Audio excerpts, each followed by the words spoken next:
Hello, and welcome to another Meet RIT webinar. This virtual event series was created exclusively for RIT alumni through the RIT for Life commitment to your continuing professional and personal education. I'm Cindy Sobright, Executive Director of Marketing and Communications here at RIT, and your moderator for today's webinar. Before we start, let's take a moment to ensure that everyone is ready and familiar with the presentation tools. All participants in today's webinar have joined in mute mode and cannot be heard. However, we encourage your participation. To submit your questions at any time, please enter them in the chat box. The chat box can be opened by clicking on the chat icon located at the top right for a PC user and the bottom right for a Mac user. If you are unable to locate the chat box, please send us a message and we will do our best to get you the appropriate information. If you are viewing the webinar in full screen mode, please note that you will have to return to the traditional screen view to access the chat box. Note that today's webinar will be recorded and made available, complete with captions, within a week following today's event. All participants will receive an email with a link to the recording. If you have any technical questions, please feel free to type those into the chat box as well, and we will do our best to get you the appropriate answers. And with that, let's get started. Today's webinar is titled Networking Simplified, 7 Steps to Expanding Your Career Opportunities. And our presenter today is RIT alumna Kelly Dolan Henry, Career Services Director for the Rochester and Western New York region of Bryant Stratton College. Kelly attained both her undergraduate and graduate degrees at RIT, completing a BS in Business Management in 2000 and an MS in Human Resources Development in 2007. Kelly started her career in sales and marketing in 2000 at a small .com in Rochester, New York, and moved on to Bryant Stratton College as a career services representative in 2003. Kelly put her sales and marketing interests and abilities to work in that role and expanded the college's employer partnerships in Rochester, resulting in strong career outcomes for their graduates. Kelly was promoted to the role of Career Services Director for both Rochester campuses of Bryant Stratton College in 2008, and in 2015 she was promoted again to the role of Career Services Director for the Rochester and Western New York region, overseeing 5 campuses. Networking and relationship management are key components of a successful career services team. Managing and coaching students, graduates, and staff on this topic is a very critical piece of Kelly's role. Kelly, we're thrilled to have you here. Let's get started. Great. Thank you, Cindy. Hello, everybody. Thanks for joining us today for the webinar. I'm coming to you live from my office in lovely downtown Buffalo, New York. It could be a better day outside today than it is right now, but we're not buried in snow here, so we'll take it. As Cindy mentioned, I've spent a lot of time in the career services world. It's been about 14 years now, and I can't say enough how critical the topic of networking is to what I do and to what our graduates do in the community. I've also found it to be extremely important to what I do and in developing my career. And I have found that, it's something that comes naturally to some people. It doesn't come naturally to others. But the bottom line is that it's something that we all have to be comfortable doing, and it can be broken down into a science rather than an art, which I know makes me a little bit more comfortable with networking, and I think that through today's conversation I can make you feel a bit more comfortable too, looking at it in that way if you haven't done that before. So we wanted to start with a quick poll just to get a sense for how you feel about networking. And I look at networkers in 2 separate buckets. There's those who are what I would call a natural networker, people who truly look forward to making new connections. They wake up in the morning and say, I can't wait to mix it up and interact with new people. I love doing this. Then you've got the camp who are more of a forced networker. I might lean a little bit in this direction, to be honest with you. It's something that you have to do. You might not look forward to it. It might not be your natural way. Maybe you're a little bit more introverted. You're not a big talker. These are folks who might find networking to be a little bit more of a chore than those who consider themselves to be naturals. So curious to see how you classify yourself. Poll results are coming in, Kelly. Great. Okay. So it looks like we have some forced networkers in the crowd, which is good, because that's kind of how I've tailored this presentation.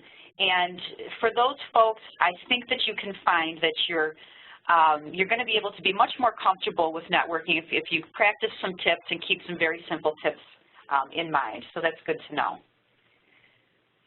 So first things first, why do I have to network? Well, you know, it's important. If you want to get ahead in your career, some of us, it's an essential piece of our jobs. But, you know, you've heard a lot about the hidden job network, and that hasn't gone away. I found some really great recent information on Indeed about how people get jobs, and this was the most recent information I could find. And it really paints a nice picture for you. If you take a look at job seekers or candidates for employment, in 4 different buckets, you've got those who are actively seeking positions because they're underemployed or unemployed. So they've got a very high sense of urgency. Those who are employed but probably not happy where they are, they've got a pretty high sense of urgency too. And you've got your folks who are tiptoers. They're looking for a position, but they're being very covert about it, right? They're not being obvious. They're protecting their current job probably.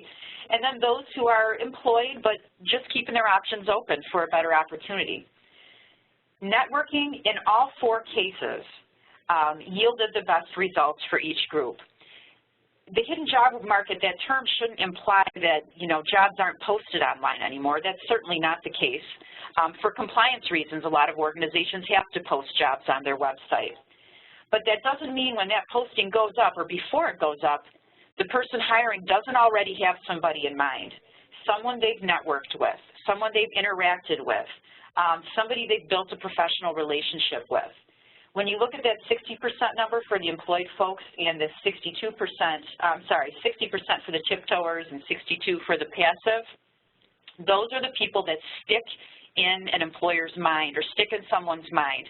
They had a great interaction, they've built a great reputation, and when something comes along, they're saying, I know just the person for this position. They might interview other people, but more likely than not, these are the people that are going to end up in the role that they're hiring for.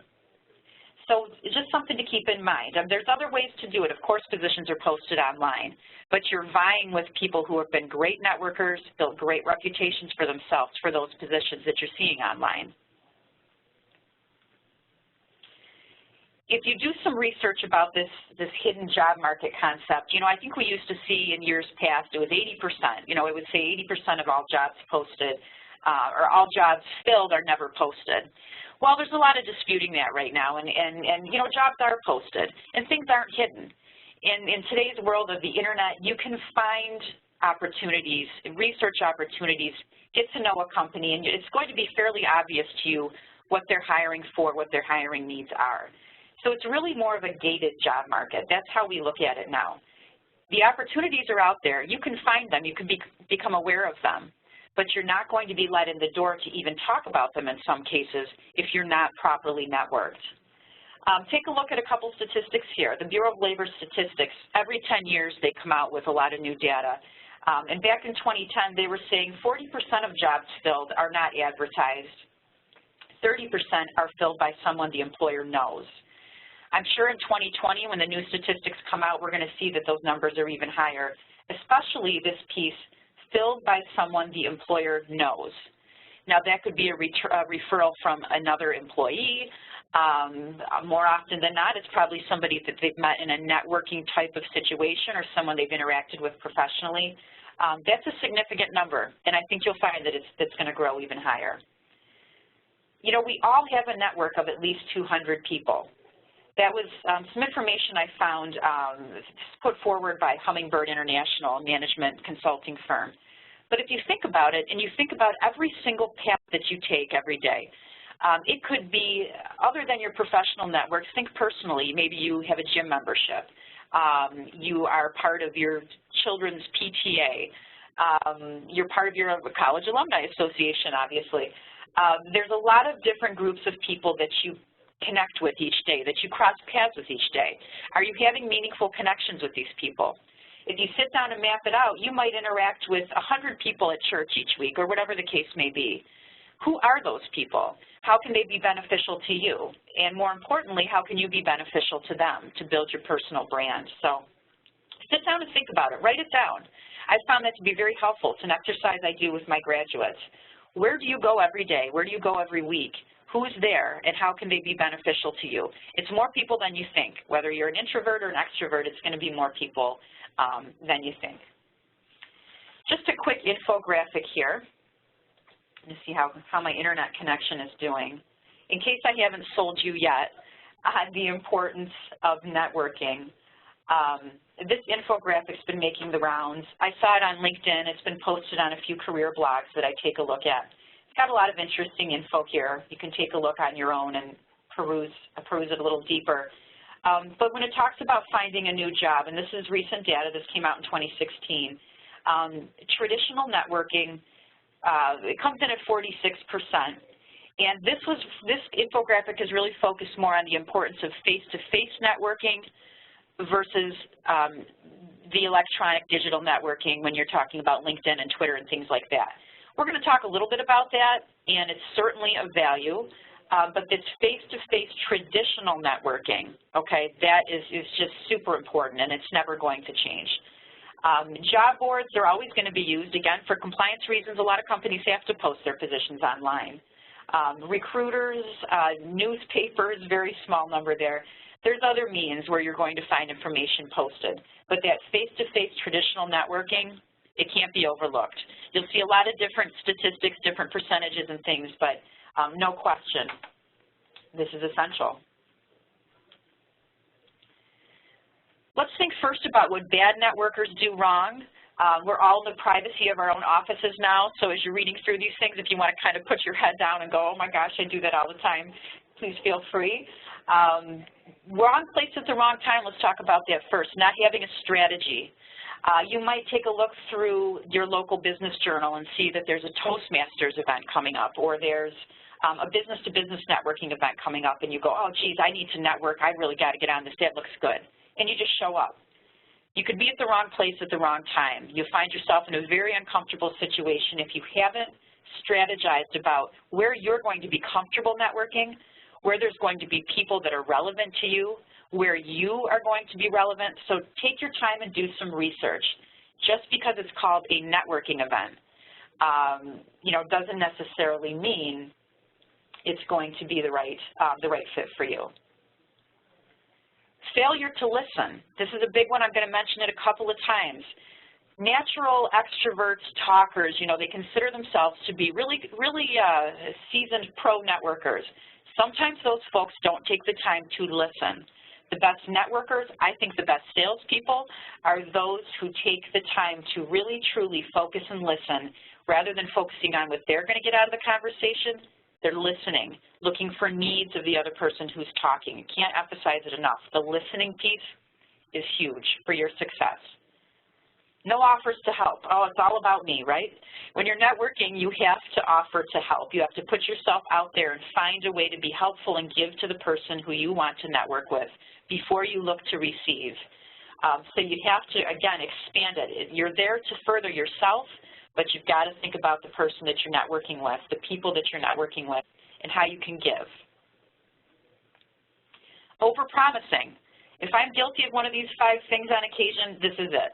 On occasion, I put myself out there because I want to be helpful. I want to build my brand as a can-do type of person, but sometimes you can overpromise. You need to be realistic about the time you have and the ability you have to help the person that you're looking to help. Lack of persistence. Oh gosh, there's nothing worse than this. When you run into somebody and they recognize you, you don't recognize them.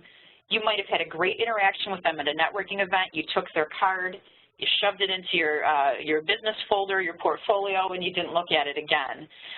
You might have had a great conversation, but you just didn't take the time to follow up and make a record. That lack of persistence, that's something bad networkers do. They're meeting everybody they can, handing those cards out like crazy, but they're not taking the time to record who they met with and really keep track.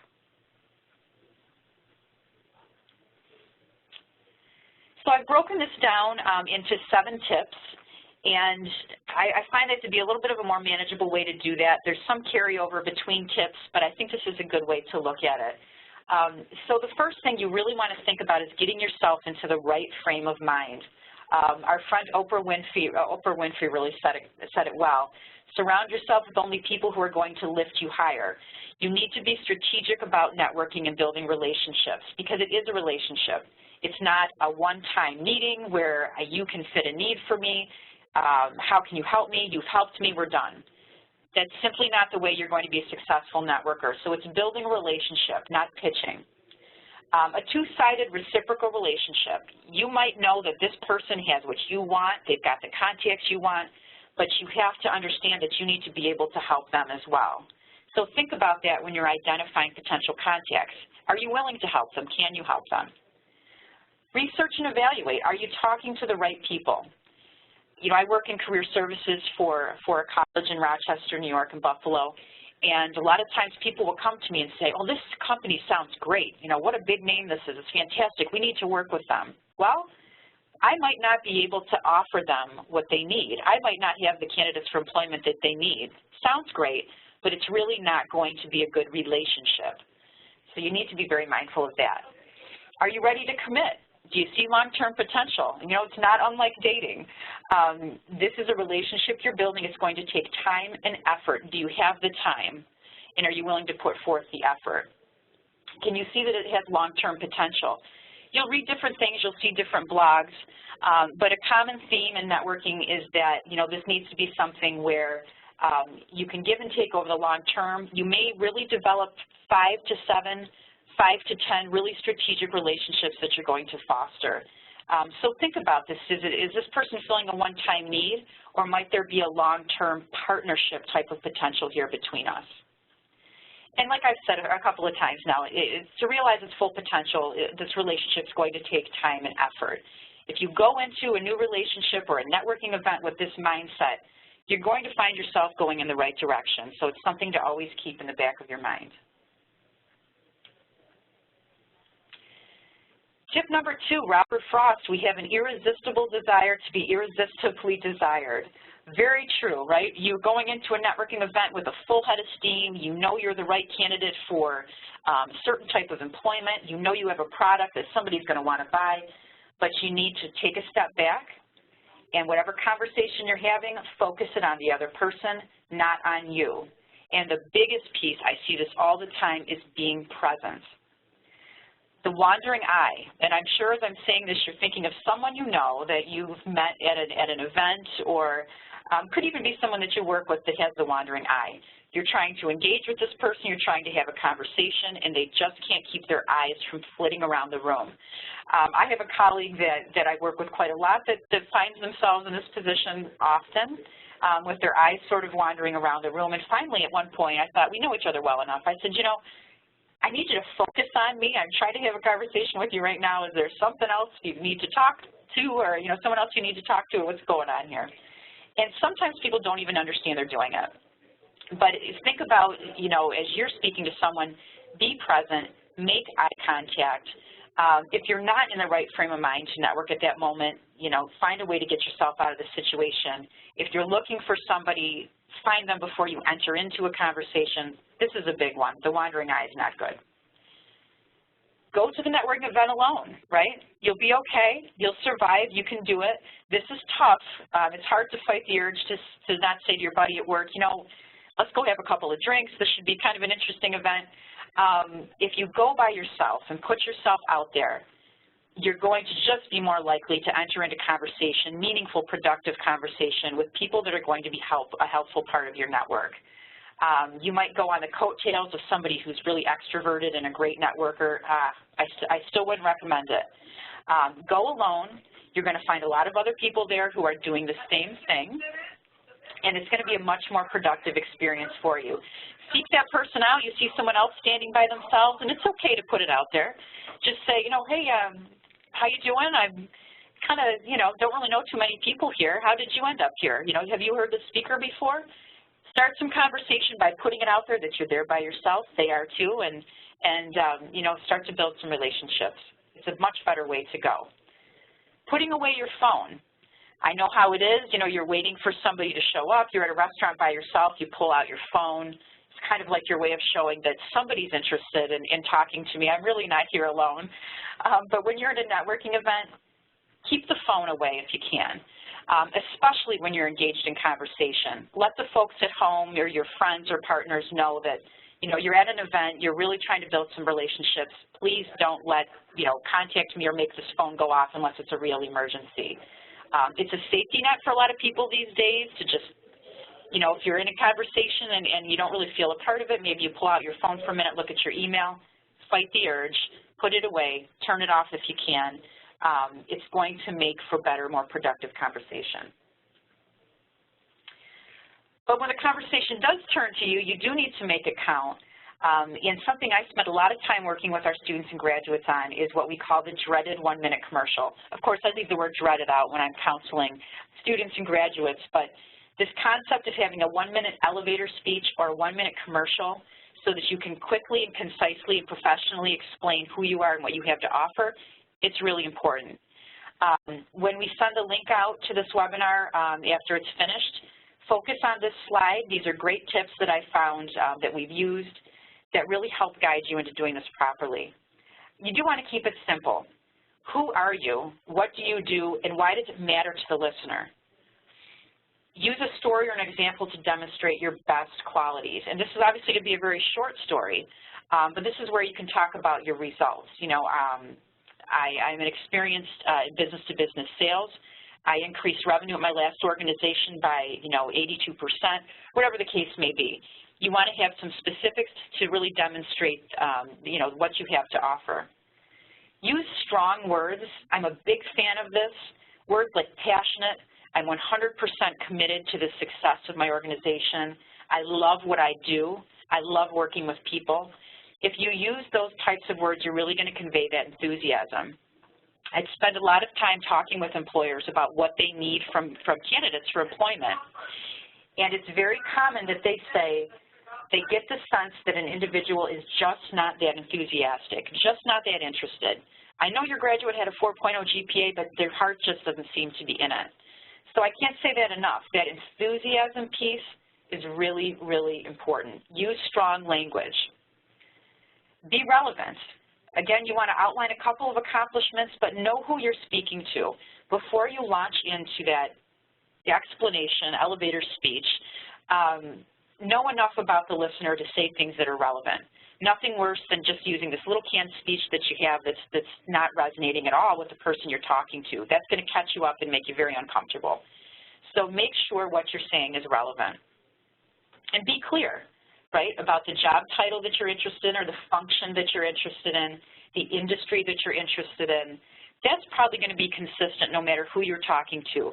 So practice being really clear with that piece. When you do practice your commercial, again, you want it to be relevant to whoever you're speaking to.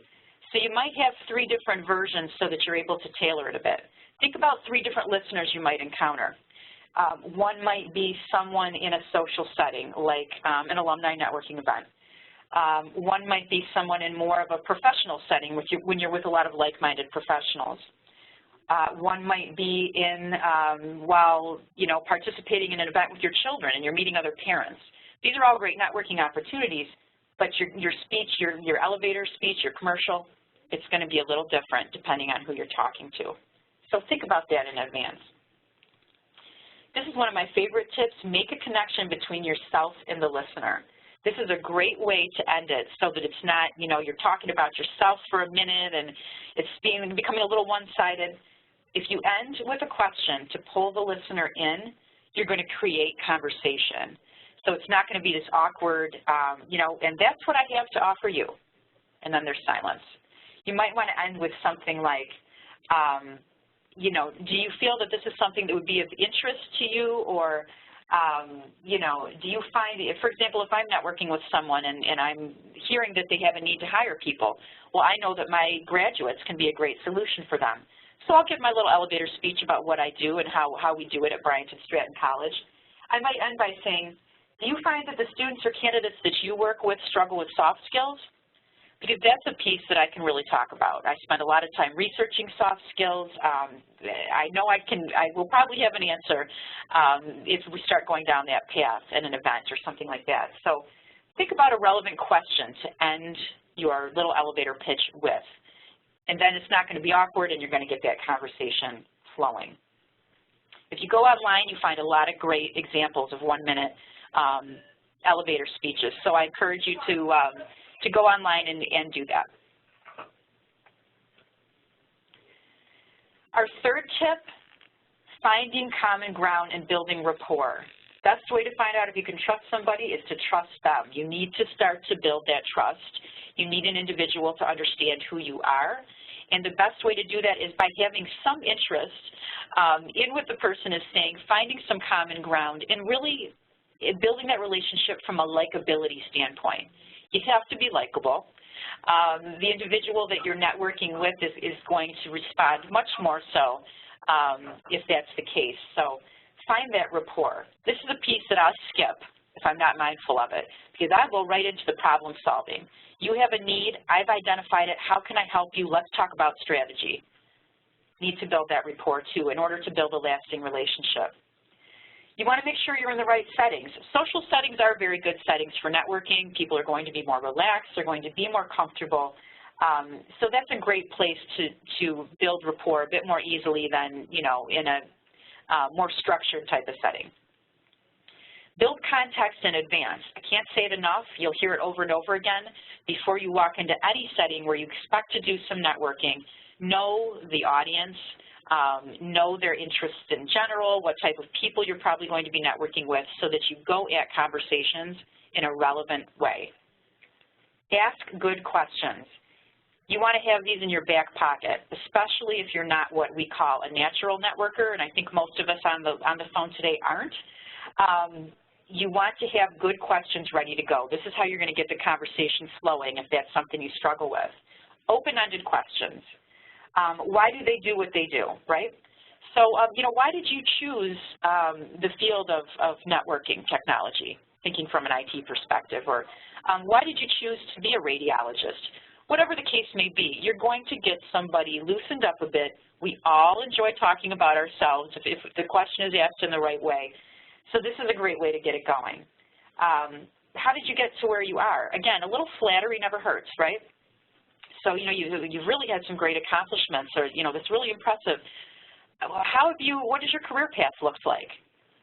Again, people start to tell their story. That makes them very comfortable. What do you like most about what you do? I always tell my job seekers, the candidates I work with, when you're in an interview and you get to the point of the questions, the Q&A at the end, ask your interviewer, why do you like what you do? What do you like most about what you do? I know when I get asked that question, I could go on and on and on. I feel really good about it. I get really excited about what I do. This is a great way to build energy and rapport and just a positive vibe when you're networking. So I think that's a really great question. It's just going to get the conversation going. It's going to make both of you more comfortable. So come prepared with these questions. Don't expect to just remember them. Think about it before you walk into the door, before you walk into the room, and that's going to be extremely, extremely helpful. The fourth piece, focus on getting the business cards of others rather than giving out yours. Again, just a good tip to remember. Focus on getting others' business cards rather than handing out yours, especially if you're nervous and you have a goal and you just want to go in and find some people that are going to help you. You're going to have to fight that urge to just get as many business cards out as possible. I know some people that I've worked for in the past who even said, you know, I'm going to give you 10 business cards. I want to make sure they're all gone when you come back. That's not the way to approach it. It's really not. You want to get other people's business cards. Listen and learn, and then speak. Focus on them. Understand what a person is looking for. Why are they at the networking event? How can I help you? That's why you want that person's business card, so that you can begin that relationship. You want to listen for needs.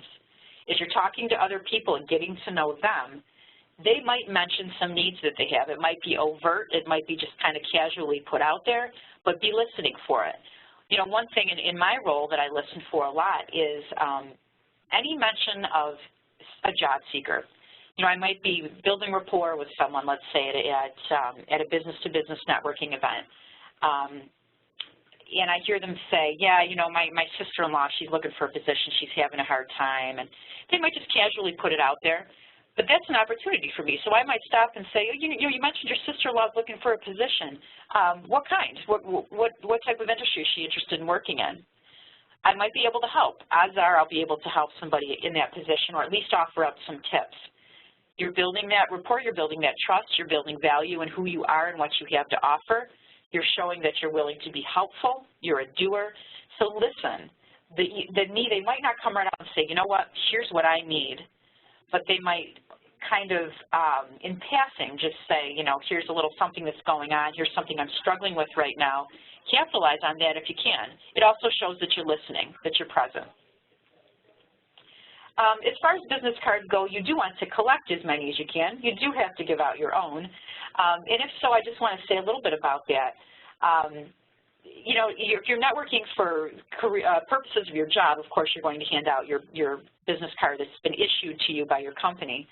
But think about having your own personal cards as well. If you're networking for your own personal reasons, which we should all be doing all the time, you want to have your own personal card.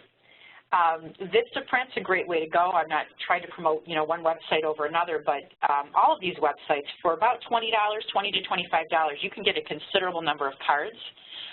They're pretty high quality these days. You can customize them, make them kind of funky, kind of memorable. I recommend doing that. They're good quality cards, and this way you're not, you don't want somebody emailing you at work or calling you at work, whatever the case may be. Keep these with you. I think you'll find that they're very easy to do. You can get them very quickly, and the price is right. Consider making your card a conversation piece. This can be an interesting way to network and an interesting way to be memorable.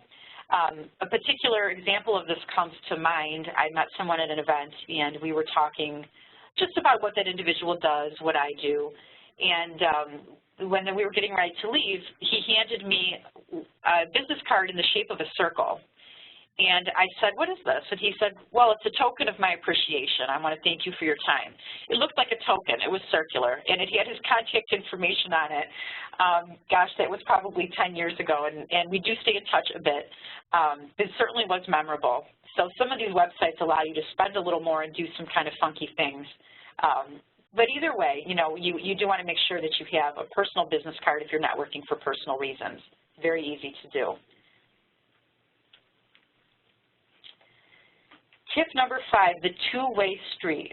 Always give first before you ask for something back. We all remember Tom Cruise, right, and Jerry Maguire. How can I help you? Help me to help you. That's important. And we've mentioned it, different times throughout the webinar, but as a tip, as just one thing to keep in your mind, it's a two-way street. Give first before you ask for something back. This is going to definitely build your strength as a networker. One great way to do this, networking events are a good way to go. Groups, for example, I'm very involved with SHRM, the Society of Human Resource Managers, because I need to know HR people, I need to know how they think, I need to know what's new in the HR world so that I can best prepare my graduates. A great way to break into an organization is to volunteer to help staff an event.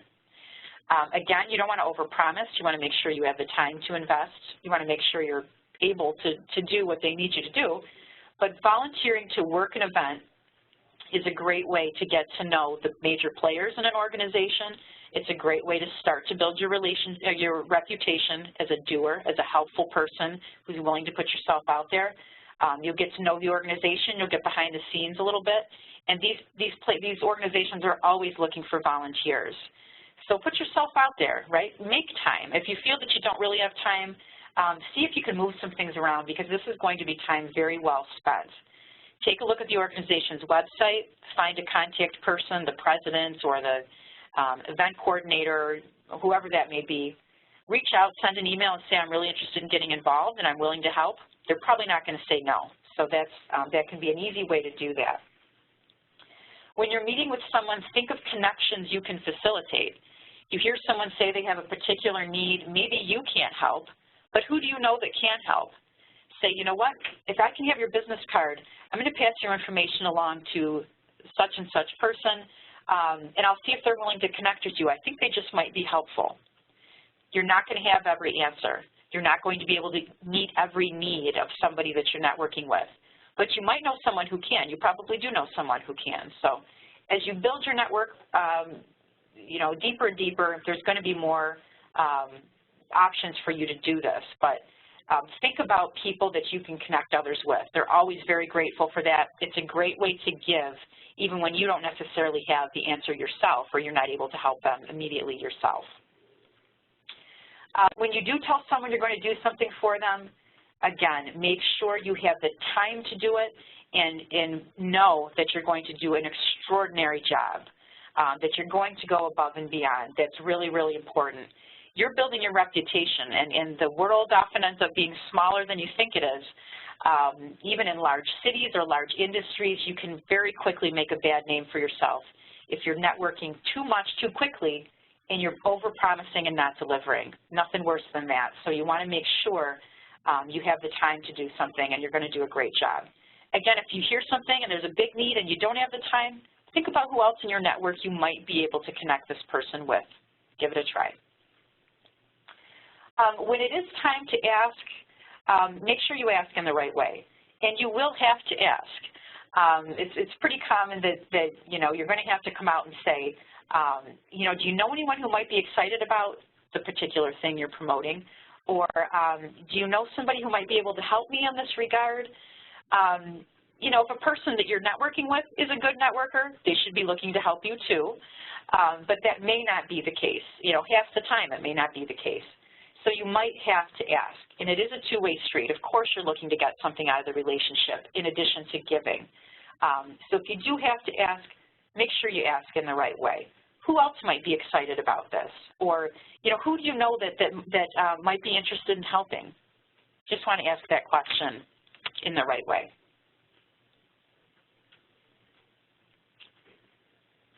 Tip number 6. Very true, right? Thomas Edison, our greatest weakness lies in giving up. The most certain way to succeed is always to try it just one more time. Persistence. I mentioned it in the first couple of slides when we were looking at what bad networkers do. Not being persistent is a big one of the biggest, right? Follow up, make it a way of life. Follow up is critical. Following up after you've met someone has to happen quickly. Send a quick email. Email is totally acceptable, of course.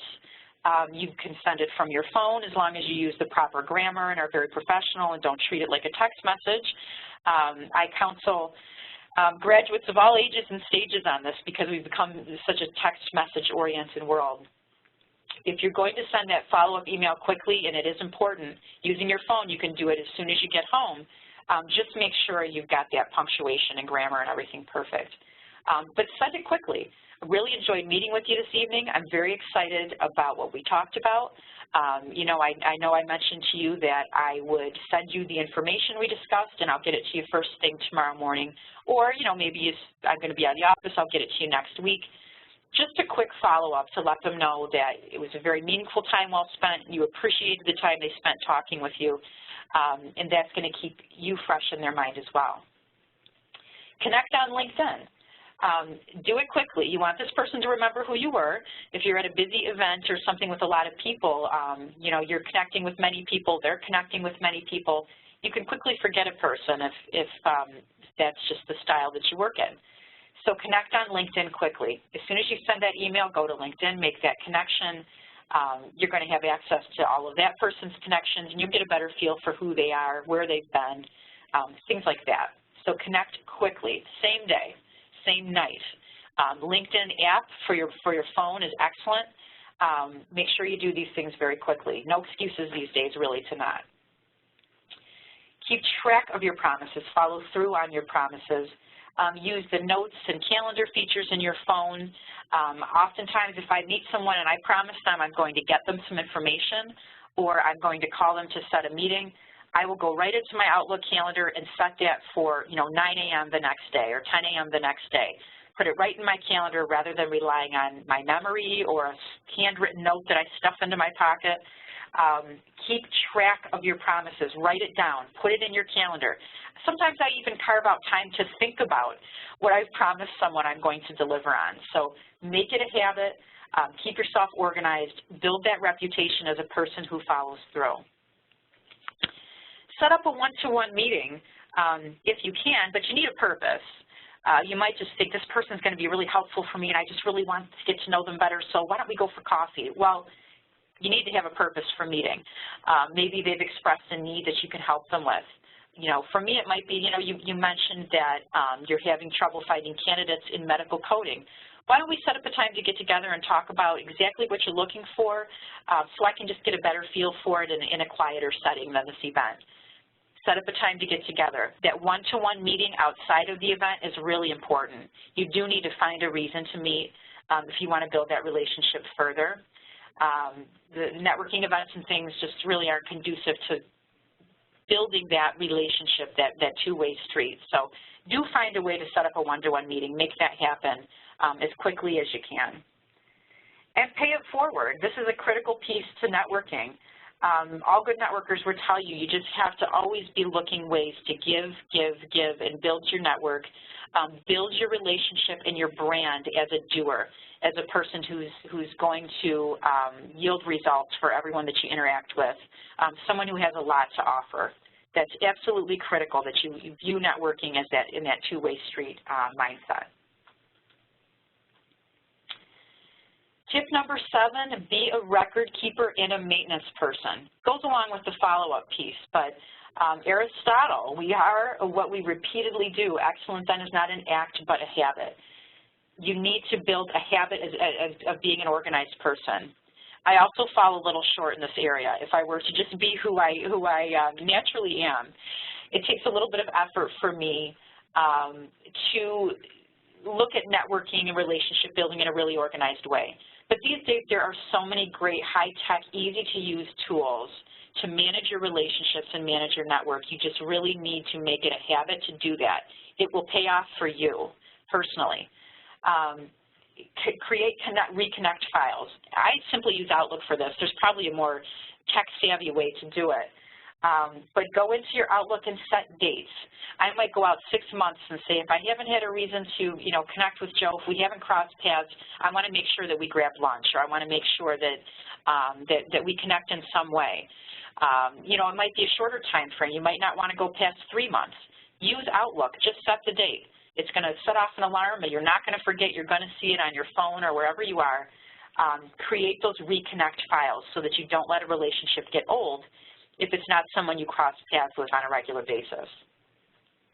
Remember birthdays, the small stuff. This is huge. I love it when I have met somebody and they remember something about me, even if we only met once or twice, and I try to do the same for other people. It might not be their birthday, but maybe they've mentioned that they're a dog lover and they've got 2 golden retrievers at home. Well, you might not remember the name, but try to keep that fact in mind, right?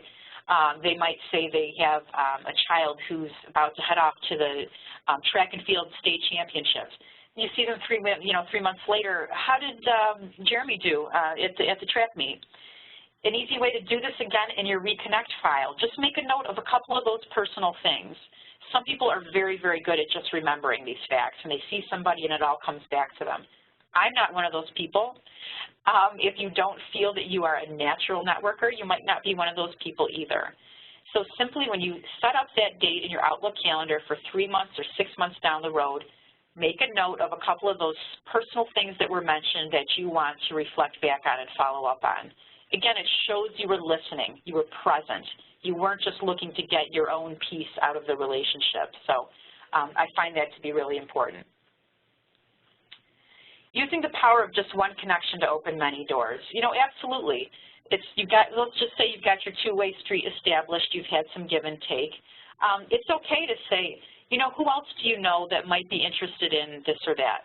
If you're having a productive relationship with an individual and, it's really working well, if it doesn't naturally lead you to their other connections, you might want to ask. LinkedIn is a great way to do this as well, but the one person you've met with can probably open multiple doors for you.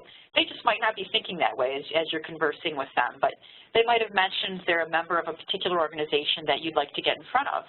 So after you've got that two-way street going, you might want to say, you mentioned you're a member of the NHRA.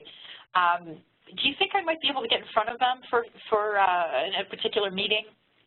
it can't hurt to ask. Make sure you're using that contact to its full potential. I mentioned earlier that you're not going to have a million strategic relationships. What I've read seems to boil down to really about your top 7 most strategic relationships. These are the ones you really want to make a priority. You want to make sure that you've got dates in your calendar to follow up with these individuals, that you're mindful of what their needs are, that you're tracking them on LinkedIn, things like that, so you know what's going on in their careers. You know, those are the most strategic relationships that you can really focus a lot of effort on. You're not going to be able to do that for 25 people probably, or 50 people, or 100. There's going to be a few relationships that float to the top as those that are going to be the most productive for you. And once a year, you might need to reevaluate. Someone may move, they may change careers, just for whatever reason. You might need to reevaluate. It's a good idea to do that. A great way to kind of maintain relationships and just build that brand as a networker and someone who's well-connected and someone who's useful is to really focus on your social media brand. There's a lot of ways to do this. You can have a LinkedIn profile and, you know, have all kinds of stuff on there and use it, though. There's so many great tools. And I will admit, actually, I'm a bit guilty of ignoring this more than I should, but post articles, right? There's a lot of blogs and opportunities and things to post your own thoughts and ideas, your own original articles. You can do that on LinkedIn. Share other people's articles. I love this piece of LinkedIn or Facebook or whatever the case may be. I'd like to see articles that other people share that they feel are relevant. That tells me what they're all about. It tells me their mindset, you know, how they approach their work, whatever the case may be. Sharing articles is a lot easier than writing your own, and it's still a good way to put your name, your face in front of people that you want to be connected with. Just a bit about LinkedIn and Twitter.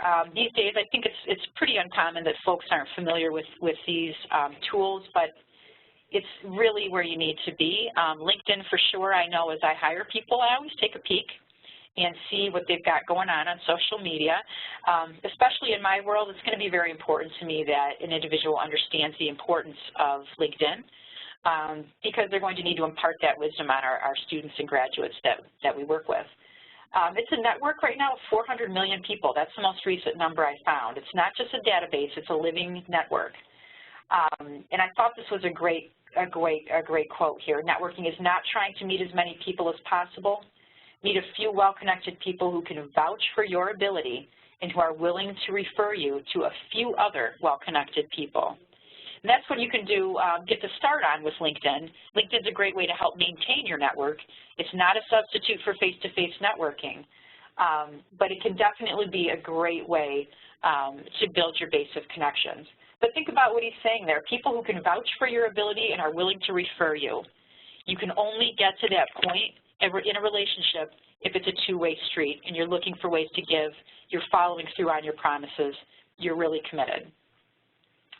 Just a few quick things you can do on LinkedIn if you're not familiar. You can follow companies. This is great. A lot of companies are very active on LinkedIn and you can see what's going on. If you run into someone from that company, you're going to have something relevant to talk about with them and show that you're connected and you're invested and you're interested. So by all means, find some companies. Click, click, click. It's very easy. One click and you can follow a bunch of companies. Participate in groups. Comment on what people are posting. This is a big one. If you see an article that's relevant, say, you know what, this really spoke to me. I'm going to share this with my network. Thank you. Here's an article you might be interested in as well. It takes a few seconds. It's a great thing to do. Use the advanced search tool to find people or look for two-degree connections, someone that your connection knows that you aren't connected with. Maybe they're at a company that you're interested in. This is a great way to identify those people. May not be a great way to network with them and get to know them, but you're going to find them on LinkedIn. So dig deeper. Do an advanced search. It's easy to do, and you're going to find a lot more. Keep your network alive. Every now and then touch base with your first-degree connections to say hello.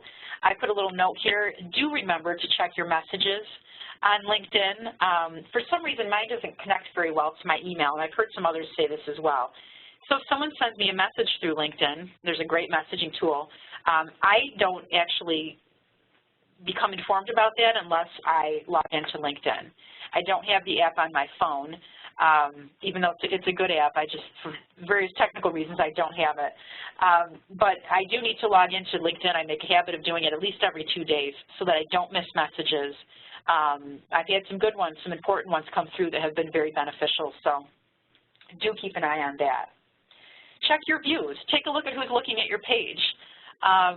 You know, not for personal reasons, although a lot of people use that for personal reasons, but, you know, who's checking you out? Sometimes you'll see somebody, I know a lot of times, if I'm looking for an individual in an organization, I might just click on some random names. I view so that others can see I'm looking for them.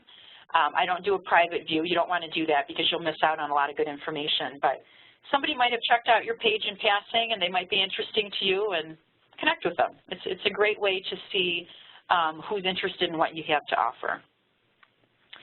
Twitter is similar, not quite as robust in terms of building contacts, but a great way to follow companies and stay in tune with what's happening in particular industries. Very, very current, very up to date. There's some Twitter chats and things that go on, so this is a way to stay really, really current to the minute as far as what's happening with an industry or an organization you might be interested in. Final slide here, really what it comes down to is just making networking your way of life. I know I put a lot of different tips and bits of information out there, but take a look at this when the link is sent out to you and just focus on those 7 tips. Make a little laminated card and stick it in your wallet or you know, post it on your bulletin board at work. 3 big pieces you just want to stay on the radar. If you're not a natural networker, it can be very easy to just kind of slip underground and say, you know, I'm very busy, I've got a lot going on, this just isn't that important to me right now. It might be important to you later. You might find yourself in a position at work where you're looking for another opportunity. You never know. So you just don't want to slip off the radar. At all times, even if you have to force yourself, you've got to keep yourself out there. Offering to help is big. Always offer. Look for ways that you can be relevant. Look for ways that you can contribute in your circle, in your network. Be that person who's willing to help and delivers every time in a quality, productive way. And invest the time. Be organized. Approach your network in an organized way. It's not too late to take a step back, even right now, and say, all right, let me assess who I know, who I'm working with, and who I want to work with. Get it organized using Outlook or whatever tool that you use to manage your calendar, and really map it out for the next 6 months and say, this is what I'm going to do, this is who I need to meet with, this is what I'm going to say when I meet with them, this is what I'm hoping to get out of it. Invest the time in staying organized with your network. And I think you'll find that that's very, very beneficial. Well, Cindy and the folks at RIT, that's the end of my presentation. I'd be happy to take a couple of questions if they're out there. Thank you, Kelly. Yes, we have a few questions have come in, and if others have some questions, we've got about 6 minutes, so definitely get those in via the chat capability. One question kind of speaks to what you just mentioned about keeping on the radar, but the question really pertains to as a network, your network really begins to grow, it becomes more challenging to kind of stay connected with it. So one of our viewers is asking how do you stay in touch with folks as that network really begins to blossom? Yes. You know, I think that LinkedIn, that's where LinkedIn can be a good tool. It's not a substitute for individual one-to-one outreach, but if you're, you know, connecting diligently with everyone that you meet as you're building your network on LinkedIn, you can post updates, you can share articles, you can do things to stay in front of them and stay relevant.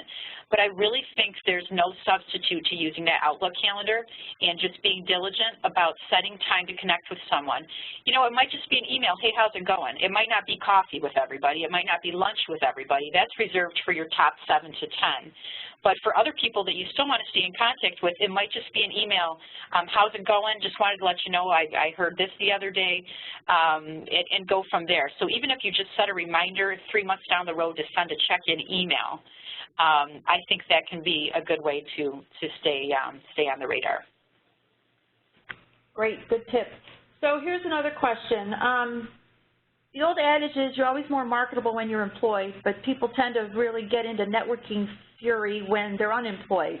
So it kind of dovetails off of the last question, but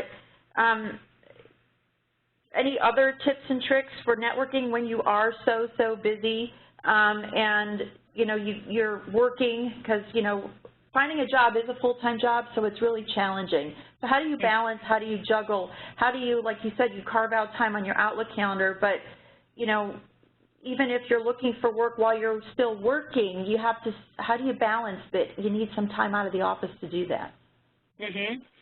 Definitely, and I think that's where, you know, it is hard, and you do have to, you know, really commit to investing that time. And I know for me, you know, I'm single mom with a couple little kids, and it can be difficult to do that. And we've all got different struggles and barriers as it relates to that. I think getting involved with a couple of really beneficial organizations, it could be your alumni association, it could be an industry networking group here in Rochester. Those organizations present structured opportunities to network. You know, there's going to be an event on Tuesday at 8 a.m. If it's relevant to your employment, you know, you can usually find some time out of the office to go and do those things, but you can use them to your own personal benefit. You know, you're building your network. If you do find yourself job seeking, you have those professional contacts in your field that you met through these organizations. So I think joining two really key networking organizations can be a good way to make that more manageable. Sometimes you can do those things right during your workday. If not, they're structured with regular intervals, maybe once a month. It takes a little bit of the work out of it for you, and you can just really follow the lead of that group in terms of, you know, making networking a habit. Then when the time comes when you need it, you've gone to the meetings, you've gone to the events, and you've you know, interacted with people. So I think a couple of those organizations, and if you could get your employer to pay for it, even better. If it's relevant to your current job, you know, you can find some great organizations that will also be personally beneficial for you too. So that might be one way to go at it. Good suggestions. Make some goals. All right, two other questions have come in. Is there a point of no return? Is it ever too late to follow up with a contact? Interesting. Gosh, boy, you can get into a sticky situation if you go too long. Yeah, I'm going to say yes. I think there could be different schools of thought on this, but you know, if you let more than a week go by, it would be very difficult to explain why you took a week to, you know, remember the importance of an individual. Now, something may genuinely come up. There might be a family emergency. There might be, gosh, any number of things, and you can easily explain that and say, you know, I'm sorry this happened. You could try to use it as an excuse even if it didn't happen. I would avoid doing that if you can because you'll get caught up in that. But, yeah, I would say there could be. So just be super mindful of it. With your phone, go home that night or the next morning and follow up right away. Once you get past a week or so, it's difficult to explain why, you know, you didn't see the value right away. So that's my thought on the matter. But yeah, I think you could wait too long. I think that's good advice. If you mentioned, you talked a bit about various networking events that you recommend, but this question revolves around if you're at a networking event and the room is full of people that look like they came with each other because they did not follow your rule about going alone. Do you have a suggestion on how to break into these free-form groups, or how do you elbow your way in there without kind of looking foolish or sounding silly? Right. Gosh. See, this would be a situation I would be very uncomfortable in. You know, I think that does happen sometimes, but what I think is probably the case is that there are a lot of people there that did not come together, but they've just managed to form their network. Here's one thing I'm going to say. Get there early. If you're going by yourself, arrive early. That's going to avoid the situation of walking into the room where everybody's already, all the individuals have already paired off and started their conversations and whatever. It's going to be much more difficult then. So to avoid that in general, I would say just try to get there as early as you possibly can. Let the room fill up around you. And those individuals that come in alone, you're going to be able to grab them before someone else does. But if you do find yourself in that situation, man, that's tough. But, you know, find a way to nudge up to a group maybe and listen for something that's really relevant that you can really jump on, that's really, really going to be an easy conversation for you. And you might want to say, gosh, I don't mean to be, you know, kind of a creepy eavesdropper here, but I happen to hear you say that you're looking for this. Do you know so-and-so?